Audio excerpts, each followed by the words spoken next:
ദൈവനാമത്തിന് മഹത്വമുണ്ടാകട്ടെ. വീണ്ടും പുതിയൊരു പ്രഭാതം കാണുവാൻ ദൈവം നമ്മളെ അനുവദിച്ചിരിക്കുകയാണ്. ഈ പുതിയ പ്രഭാതത്തിൽ നിങ്ങളെ ഏവരെയും മോർണിംഗ് മന്നയിലേക്ക് ഹാർദവമായി സ്വാഗതം ചെയ്യുന്നു. പ്രിയമുള്ളവരെ, നമ്മൾ ഈ പ്രഭാതത്തെ കണ്ട് ഉണർന്നപ്പോൾ നമ്മൾ ദൈവത്തിന് നന്ദി പറഞ്ഞുകൊണ്ട് ഓർക്കേണ്ട ഒരു കാര്യം, 9 മാസം 2024 നമ്മൾ പിന്നിട്ടു. 10ാമത്തെ മാസത്തിലേക്ക് നമ്മൾ പ്രവേശിച്ചിരിക്കുകയാണ്. എത്രയോ സംഭവ ബഹുലങ്ങളായിരുന്നു ഈ കഴിഞ്ഞ 9 മാസങ്ങൾ. എന്നാൽ നമ്മൾക്ക് ഓരോരുത്തർക്കും ഇന്നും ജീവനോടെ ഇരിക്കാൻ കഴിയുന്നത് ദൈവം നമ്മളെ കരുതിയത് കൊണ്ടാണ് എന്ന് നമ്മൾ മറന്നു പോകാതെ ഈ പ്രഭാതത്തിൽ നമ്മളെ ഉണർത്തിയ ദൈവത്തിന് നന്ദി പറഞ്ഞുകൊണ്ട് ദൈവത്തിൻ്റെ വചനമാകുന്ന മന്ന ഭക്ഷിക്കുവാൻ നിങ്ങളെ ഏവരെയും ഈ മോർണിംഗ് മന്നയിലേക്ക് ഹാർദമായി സ്വാഗതം ചെയ്യുന്നു.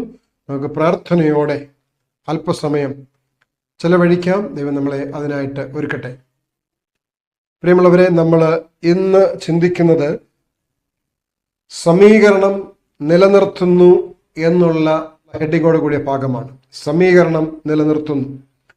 അതിനാധാരമായി ഒരു വേദഭാഗം വായിക്കുന്നത് റോമർക്ക് എഴുതിയ ലേഖനം 12ാമത്തെ അധ്യായം 1-ാമത്തെ വാക്യമാണ്.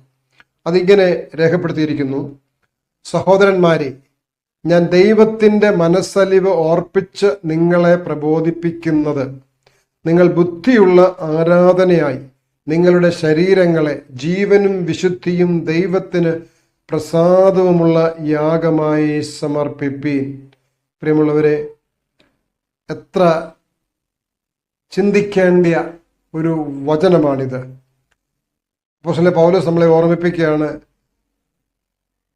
നിങ്ങൾ ബുദ്ധിയുള്ള ആരാധനയായി നിങ്ങളുടെ ശരീരങ്ങളെ ജീവനും വിശുദ്ധിയും ദൈവത്തിന് പ്രസാദവുമുള്ള യാഗമായി സമർപ്പിപ്പീൻ എന്ന്. പ്രിയമുള്ളവരെ, നമ്മളിത് ചിന്തിക്കുമ്പോൾ നമ്മുടെ ക്രിസ്തീയ ജീവിതം എങ്ങനെയാണ്, അതൊരു ബാലൻസിൽ നിലനിർത്തേണ്ടതാണ്. നമ്മൾ ഈ ബാലൻസിൽ നിലനിർത്തുക എന്ന് പറയുമ്പോൾ നമ്മൾ ഈ ഒളിമ്പിക്സിലെ പല കാര്യങ്ങൾ നമ്മൾ ഒരുപക്ഷെ കണ്ടിട്ടുണ്ടാവും. പ്രത്യേകിച്ച് ഈ ജിംനാസ്റ്റിക്സ് ഒക്കെ നടത്തുന്നവർ എത്ര ഭംഗിയായിട്ടാണ് അവര് കായിക അഭ്യാസങ്ങളൊക്കെ ചെയ്ത് ബാലൻസ് ചെയ്ത് അവരുടെ ശരീരത്തെ നിലനിർത്തുന്നത് എന്നൊക്കെ നമ്മൾ കണ്ടിട്ടുണ്ട്. നമ്മൾ ഒന്ന് ആലോചിച്ച് നോക്കുക, മുകളിൽ സ്ഥാപിച്ചിരിക്കുന്ന ഒരു വീതി കുറഞ്ഞ ഒരു 3-4 ഇഞ്ച് വീതിയുള്ളതും ഒരു 10-16 അടി നീളമുള്ളതായ ഒരു പലക മുകളിൽ സ്ഥാപിച്ചിരിക്കുകയാണ്. നമ്മൾ അതിൽ കയറി നിൽക്കാൻ ശ്രമിക്കുമ്പോൾ എന്ത് സംഭവിക്കും? ഇതുപോലെയുള്ള പലകയിൽ അല്ലെങ്കിൽ ഇതുപോലെയുള്ള കായിക അഭ്യാസം നടത്തി 7 പ്രാവശ്യം ഒളിമ്പിക് മെഡൽ നേടിയ ഷാനൻ മില്ലർ എന്ന് പറയുന്ന സ്ത്രീ പറയുന്നത്, എത്ര പ്രാവശ്യം ഞാൻ വീണു എന്ന് എനിക്ക് എണ്ണാൻ പോലും കഴിയത്തില്ല, അത്ര പ്രാവശ്യം വീണു എന്നാണ്. അങ്ങനെ പല പ്രാവശ്യം വീണതിന് ശേഷവും പ്രാക്ടീസ് ചെയ്താണ് എന്ത് ചെയ്തത്, അതിനെ ബാലൻസ് ചെയ്യാൻ പഠിച്ചത്. അങ്ങനെ പല പ്രാവശ്യം വീണപ്പോൾ എങ്ങനെ ബാലൻസ് ചെയ്യാം എന്നതിനെ കുറിച്ച് കൃത്യമായി മനസ്സിലാക്കി. അതായത് ആ പലകയുടെ കൃത്യ മധ്യഭാഗത്ത് വന്ന് നമ്മുടെ ശരീരത്തിൻ്റെ വചനത്തെ അല്ലെങ്കിൽ ഭാരത്തെ 2 ഭാഗത്തേക്കും ഒരേപോലെ ക്രമീകരിച്ചാൽ മാത്രമേ നമുക്ക് വീഴാതെ നിൽക്കാൻ കഴിയുകയുള്ളൂ എന്ന് ആ സ്ത്രീ പറയുകയുണ്ടായി. പ്രിയമുള്ളവരെ, നമ്മുടെ ക്രിസ്തീയ ജീവിതവും ഏതാണ്ട് ഇതുപോലെയാണ്. ഇതൊരു സന്തുലിതാവസ്ഥ പാലിക്കേണ്ട കാര്യമാണ്. നമ്മുടെ സന്തുലിതാവസ്ഥ നഷ്ടപ്പെടുകയും സ്വർഗരാജ്യത്തിലേക്കുള്ള ഇടുങ്ങിയ വഴിയിൽ വീഴുക എന്ന് പറയുന്നത് വളരെ എളുപ്പമുള്ള കാര്യമാണ്. പ്രത്യേകിച്ച് നമ്മൾ ക്രിസ്ത്യൻ സ്വഭാവത്തിൽ വീണുപോയാക്കാവുന്ന പ്രത്യേകിച്ച് 2 സ്ഥലങ്ങളുണ്ട്, 2 ഇടങ്ങളുണ്ട്. നമ്മൾ ഈ ക്രിസ്തീയ പെരുമാറ്റം എന്ന വിഷയത്തെ ആസ്പദമാക്കി ചിന്തിക്കുമ്പോൾ ക്രിസ്തീയ പെരുമാറ്റത്തിൽ നമ്മൾക്ക് അനുവർത്തിക്കേണ്ടതായ ചില സ്വഭാവ സവിശേഷതകളുണ്ട്. അപ്പോൾ അതിൽ നമ്മൾ വീണു പോയേക്കാവുന്ന പ്രത്യേകമായ 2 ഇടങ്ങൾ അല്ലെങ്കിൽ 2 സ്ഥലങ്ങൾ എന്ന് പറയുന്നത്, പ്രത്യേകിച്ച് പലരും നമ്മൾ പ്രത്യേകിച്ച് ഈ ക്രിസ്തീയ സമൂഹത്തെ വിലയിരുത്തിയാൽ ഒറ്റ നോട്ടത്തിൽ നമുക്ക് 2 തരം ആളുകളെ കാണാൻ കഴിയും. ഒരു കൂട്ടർ ന്യായപ്രമാണം മാത്രം മതി എന്ന് പറയുന്നവർ, ന്യായപ്രമാണം അനുസരിച്ചാൽ, ന്യായപ്രമാണത്തെ അനുസരിക്കുന്നതിന് എന്തുമാത്രം പ്രയാസമുണ്ടെങ്കിലും ആ പ്രയാസമെല്ലാം സഹിച്ചുകൊണ്ട് അതിനെ എങ്ങനെയും എത്രയും കഷ്ടമായി അനുഭവിക്കുക അല്ലെങ്കിൽ അനുസരിക്കുക, അതാണ് നമ്മളെ രക്ഷയിലേക്ക് നയിക്കുന്ന ഏക മാർഗം എന്ന് വിശ്വസിക്കുന്നവരുണ്ട്. അതിനായിട്ട് പൗലോസ് പറയുന്നത് ഗലാത്യർക്കെഴുതിയ ലേഖനം 5-4 പറയുന്നത്, ന്യായപ്രമാണത്താൽ നീതീകരിക്കപ്പെടുവാൻ ഇച്ഛിക്കുന്ന നിങ്ങൾ ക്രിസ്തുവിനോട് വേർപെട്ടു പോയി, നിങ്ങൾ കൃപയിൽ നിന്ന് വീണുപോയി എന്നാണ്. അതായത് ന്യായപ്രമാണം മാത്രം, അതിനെ എങ്ങനെയെങ്കിലും കൃത്യമായി അനുസരിക്കണം, കാരണം അത് രക്ഷയ്ക്കുള്ള ഏക മാർഗമാണ് എന്ന് കരുതുന്നവരെ കുറിച്ച് പൗലോസ് പറഞ്ഞത്, അങ്ങനെ നിങ്ങൾ ചിന്തിച്ചാൽ നിങ്ങൾ വീണുപോയി. മുമ്പേ നമ്മൾ ബാലൻസിങ്ങിനെ കുറിച്ച് പറഞ്ഞപ്പോൾ അവിടെ നമ്മൾ വീണുപോയി. രണ്ടാമത്തെ കൂട്ടർ പറയുന്നത് എന്താണ്? രക്ഷയ്ക്കുള്ള ഉപാധി എന്ന് പറയുന്നത് പ്രവൃത്തിയാണ്. അതുകൊണ്ട് എങ്ങനെ ജീവിച്ചാലും കുഴപ്പമില്ല, പ്രവൃത്തി നോക്കിയാൽ മതി, പ്രവൃത്തി നന്നായാൽ മതി എന്നാണ് ആ കൂട്ടർ പറയുന്നത്.